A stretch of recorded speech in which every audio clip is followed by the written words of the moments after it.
Hello दोस्तों, अस्सलाम अलैकुम। सब्सक्राइब कर लो यार। अब चलती हैं वीडियो के तरफ। एक दिन एक छोटे से गांव में एक बुजुर्ग आदमी का रहना करता था जिसका नाम मिर्जा खान था। मिर्जा खान गांव का पहला और वाहिद शायर था, लेकिन उनकी शायरी की आवाज कभी किसी ने नहीं सुनी थी। वो रोज रात अपनी आवाज में शायरी के अशार गिनते और उनको बच्चों की तरह सुनकर खुशी महसूस करते थे। मिर्जा खान की आवाज में एक खास मिठास थी, जैसे कि वो किसी ख्वाब की दुनिया का दरवाजा खोलते। वो गांव के लोगों को अपनी शायरी के जरिए एक नई दुनिया का दिलचस्प मनाजिर फराहम करते थे। लेकिन कोई भी उनकी आवाज को सुनने नहीं आता था, चूंकि वो अपनी मकबूलियत का कभी इजहार नहीं करते थे और गांव के बाकी लोग उनके बारे में उन्हें भूल गए थे। एक दिन एक खुदमुख्तार शायर शहर के बाहर से गांव आया और उसने मिर्जा खान की आवाज सुनी।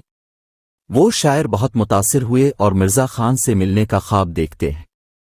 उन्होंने मिर्जा खान को अपने साथ शहर ले जाने की पेशकश की और वादा किया कि वो इसकी शायरी को दुनिया के सामने लेकर आएंगे।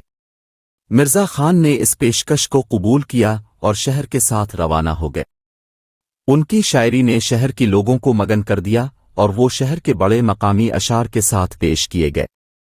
मिर्जा खान की आवाज में मिठास थी जो किसी ने नहीं सुनी थी, लेकिन जब वो आखिरकार शहर के लोगों के सामने आए तो वो अपनी अनोखी शायरी के जरिए दिलों को छुआ दिए और उनकी आवाज में वाकई मिठास थी।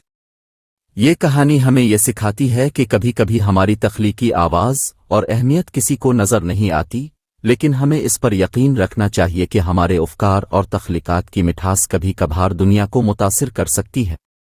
खुदा हाफिज।